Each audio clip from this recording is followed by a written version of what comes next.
All right, Manchester Music. Jeff Manchester here. Welcome. I think this video is going to be super helpful and interesting and exciting because what I'm doing today is I'm going to compare a whole bunch of sample libraries with one articulation, which is spiccato.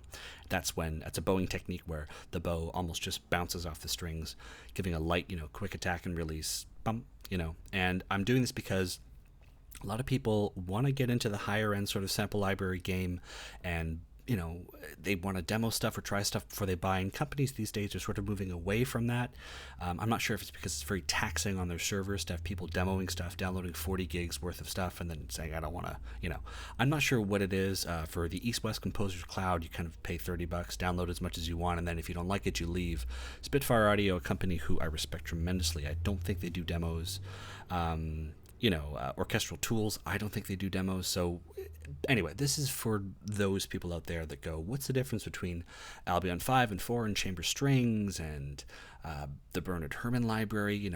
Do I need 8,000 string libraries? Are they adding a different color or flavor? How many do I need? So what I've tried to go about this as objectively as possible. I am not going to be doing a review. It's not going to be Jeff's opinion. I hate reviews. I hate it. There's so many people online who do, just nothing but sample library reviews, and it just drives me crazy. Anyway, like the old saying goes, right? Opinions are like assholes. I look at mine with a hand mirror while listening to Sade. I think that's the saying. That's the saying.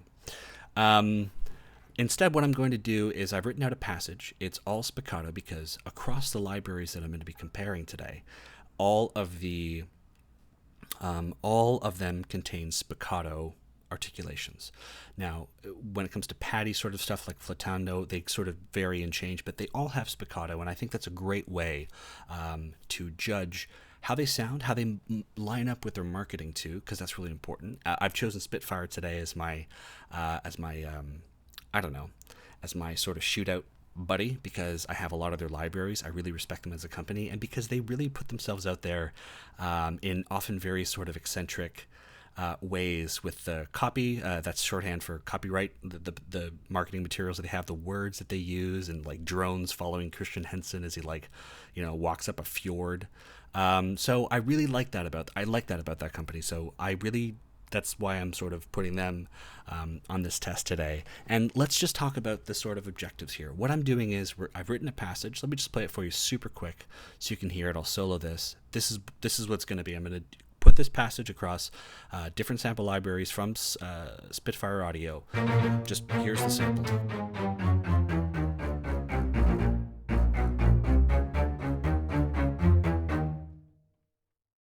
I've made sure to be objective as possible in this by adjusting a few parameters. The first is all of these samples will be as dry as I can possibly make them. A lot of them were recorded in big rooms with a lot of the room added when they were recorded and processed and all the rest of it. But I've removed all simulated reverb from every instance here, from Bernard Herrmann to, by the way, we're doing Herrmann, Albion 5 chamber strings, LCO, Symphony series, and Mass or Muss. I'm not really sure. They might be sort of one and the same. I'm not really sure, but they sound a bit different, so I thought it was worth including.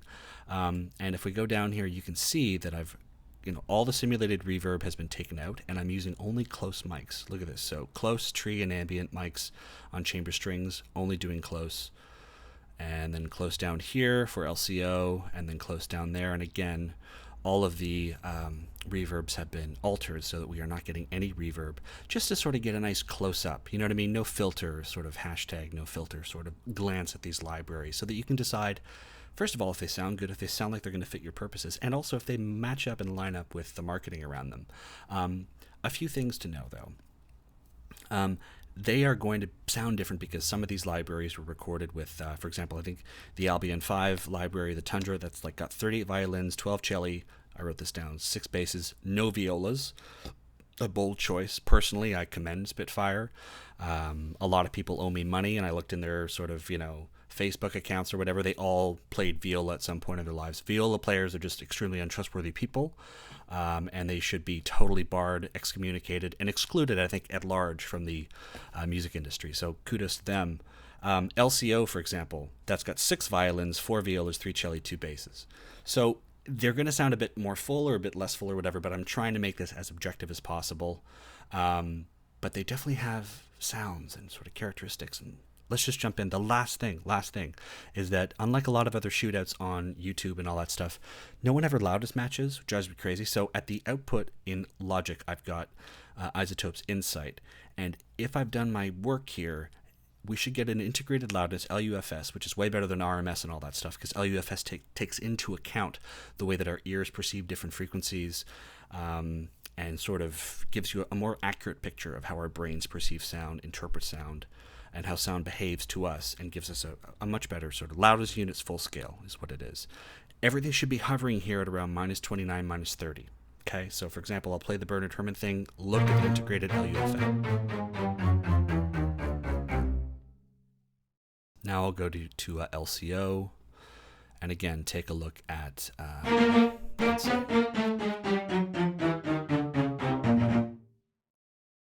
So we're not getting fooled into thinking that louder is better. That's my aim there. So let's just start at the top here, okay? Let's do the shootout. And again, this isn't which library is best. This is just a how does it sound? Does it match up with the marketing? For the Bernard Herrmann library, this is the latest offering from Spitfire. And this was a very sort of contentious release. A lot of people were frustrated that certain instruments were sort of married to each other right out of the box, an arranged marriage. And a lot of people thought that, you know, they were kind of frustrated with this idea that Bernard Herrmann, who was such a legend, such an icon in the composing world, would be represented this way. I mean, in my experience, the people who have strong opinions about things are the people who are not trying the libraries, and they have never played with it before, and so they really should not be allowed to contribute their voice to I mean, it's like saying, oh, I really object with, I don't know, Lolita by Nabokov or whatever, and it's like, well, what do you object about it specifically? And they're like, I don't know, I haven't read it. You know, it's like, read it, try it, you know, go for a test drive before you shit on Tesla. You know, actually go ahead and do that thing, and then come back with your thoughts and opinions. So that's why this is first, because this was a very sort of people were really, you know, frustrated, I think, with this library, and now that it's out, I think it's probably sold really well for them, and I love it. So just to give you some copy, when I play back Bernard Herrmann, think of this. I picked some words out of the copy on the website for this. Distinctive. I'm not taking the piss, Spitfire. Boisterous. Lively and upfront. Versatile. Vitality. I'll play it.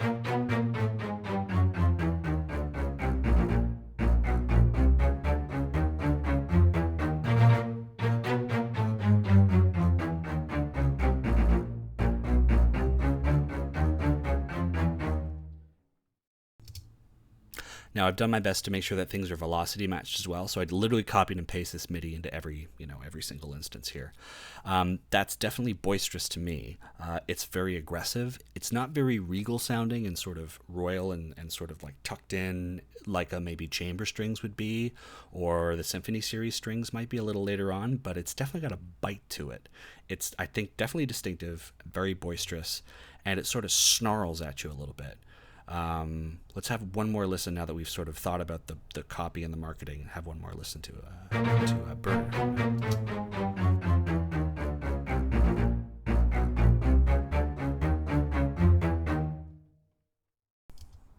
And just so you know, I'm going to pull up the libraries here. We have high strings and low strings.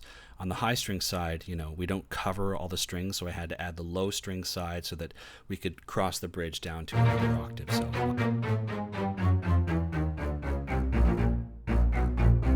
So we are getting, shut up. We are getting a little bit of doubling, I think, but end of the day, that is how, as objectively as possible, I can present the Bernard Herrmann Composer Toolkit to you through a simple spiccato patch, and that is what it sounds like. Dynamics are all the way up, vibrato is all the way up. Not that you would really hear it, I don't think, on a spiccato articulation, but whatever. Reverb is down, expression is up, so that is that. After I go through each one, I'll do like a final rundown where I'll just shut up and play them all. Next up is Tundra, Albion V. I've got high strings main and low strings main, and I've got them all close mic'd here. That's what C stands for, I believe. And if we go into, no, we're staying there. Okay. And the reverb, the simulated reverb has all been pulled down. Keep in mind, this is Gypsy short. This is not spiccato. I couldn't find a spiccato patch. Maybe it's in here and I didn't look hard enough, but this to me sounded the most spiccato-y. Just some background on Albion V. 38 violins, 12 cellos, 6 basses, no violas. Good move. Can't trust a viola player. Some of the promotional marketing around this. Let's think about these words while I play this passage back. Naked. Honest and glacial. Estonian. Norwegian. Magic. Icy. Whispering. Frozen sheen. And my favorite, non-conservatoire. So this to me is like left field, moody, the Hamlet of sample libraries. All right, let's just play it here, and I'll pull it up here so y'all can see it.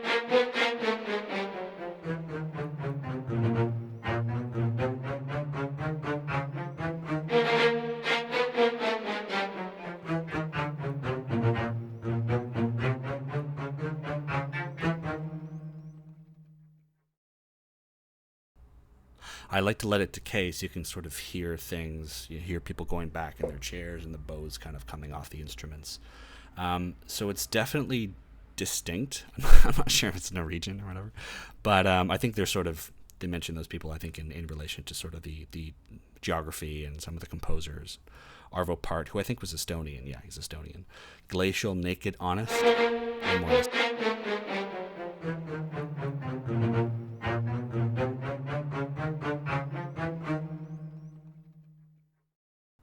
I'm almost getting some nose whistling or something happening when we come up from that passage. Listen, we go ba-da-bum, bum, bum, bum, bum, bum, bum, bum, bum, bum, bum. When we climb back up, listen for some thin whistling, which is okay.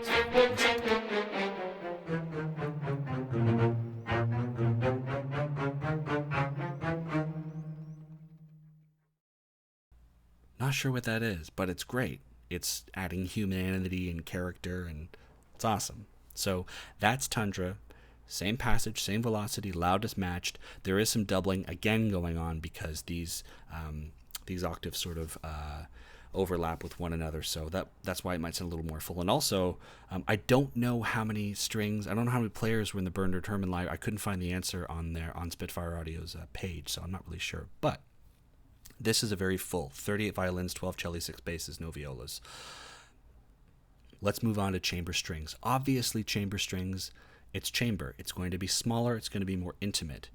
In fact, I can be very specific. It is 4 first violins, 3 second violins, 3 violas, 3 celli, and 3 basses. When you hear first violins, I mean, first it's almost like it's a class system. It's first class. These are the best of the best of the best players. They're often given the solos, or they lead on solos or whatever. So that's sort of what you should think of. The first section, these are extremely skilled players, and Spitfire Audio is already using the best of the best. So this is the crème de la crème. The words used here in the marketing, put this in your mind. Beautiful, small, deep sampled. Beautiful, small, deep sampled. I would throw in intimate as well. Let's have a listen. Close mic'd, spiccato, as usual. No simulated reverb, nothing.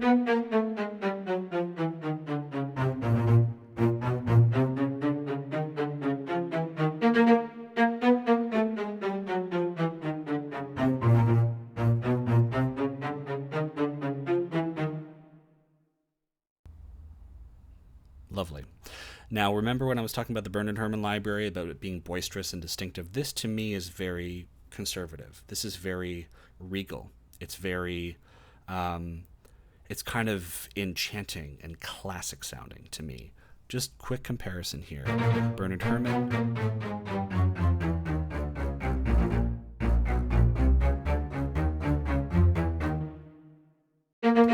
Chamber strings.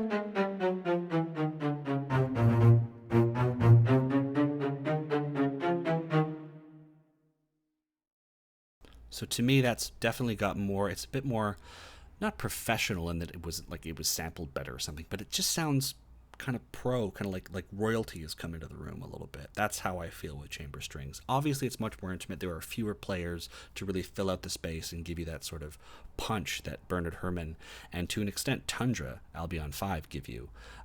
But let's move on to LCO, which is really the kind of like enfant terrible of this entire. This is the dark. This is like Hamlet with like eyeliner. And let's explore the setup here. 6 violins, 4 violas. So they've let viola players in the room. So that should give you an idea of the direction this is going to go. 3 celli, 2 basses. Distinct. These are the marketing words. Distinct. Dry stage. Cutting edge. My favorite, sharply angular. And with that, have a listen.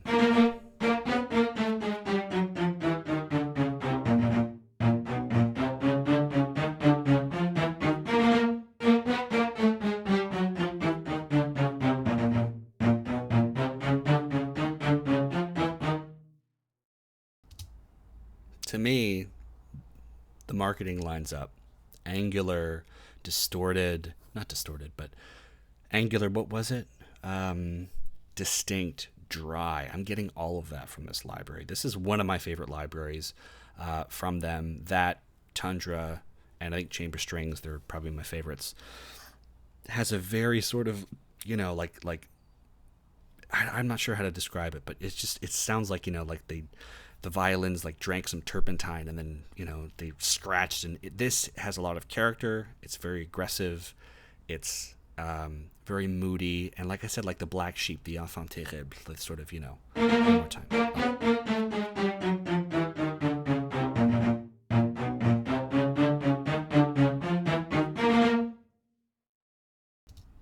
Cool. Let's move on to the Symphony series. And this is where I think it gets very sort of like, here comes the king sort of vibe. The Symphony series, 16 first violins, 14 second violins, 12 violas, 10 cellos, and 8 basses. And the marketing for this is big, blockbuster, no holds barred approach, elegant. Let's have a listen.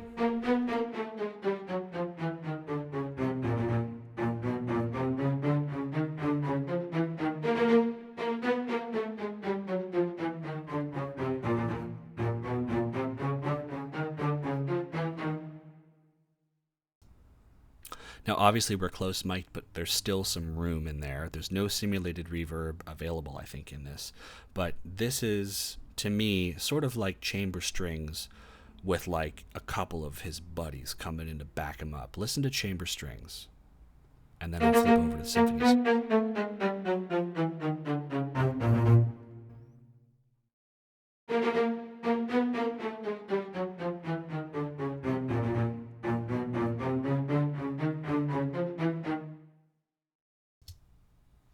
So bold, definitely very sort of Hollywood, classic Hollywood. And yeah, just a very rich, bold sounding sample library in my selon moi. Next is Mass or Mas, I'm not really sure. And I'm not, also, Mass is culled, I think, from like the Symphony series patches. So this might, like, I'm not really sure if I'm just repeating what I did in the Symphony series again. This is designed for super quick sampling, quick inspirational, just articulations right away out of the box. You're not leafing through a bunch of, these are just like, I think the articulations that the Spitfire audio team thought were the most prevalent in whether it's film or television or whatever, and they wanted their users to just get in very quickly and compose with a bunch of very accessible articulations. Now, Giant Epic Short is the articulation that I chose, which was closest in my ears to Spiccato. I've reduced any simulated room reverb, and this is what it sounds like. Giant Epic Short is the name of this.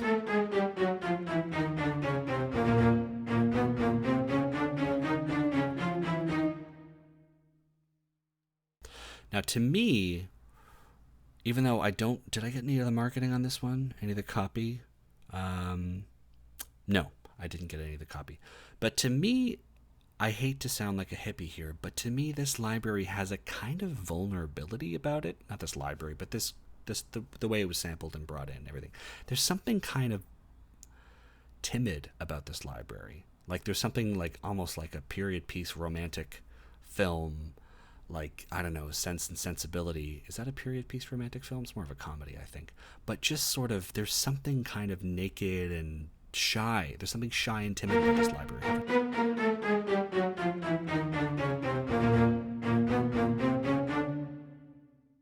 There's some restraint, I think, is what's happening, which is really cool because this came, I think, from the Symphony series samples and all the rest of it.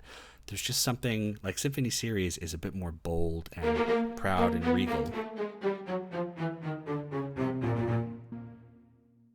And then we go to Mass and it's just...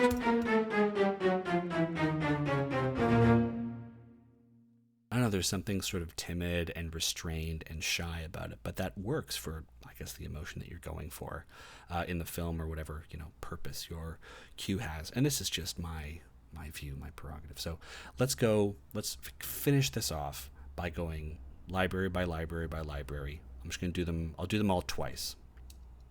Bernard Herrmann.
Thanks for fun.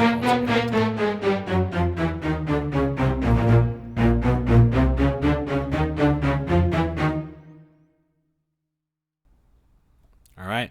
Thanks for watching. If you want to see more stuff like this, let me know in the comments, more shootouts or whatever. But Spitfire Audio, you guys make amazing stuff, and can't wait to see what else you come up with next. Thanks for watching. Take care. Leave a comment. Blah, blah, blah, blah, blah, blah, blah. Bye.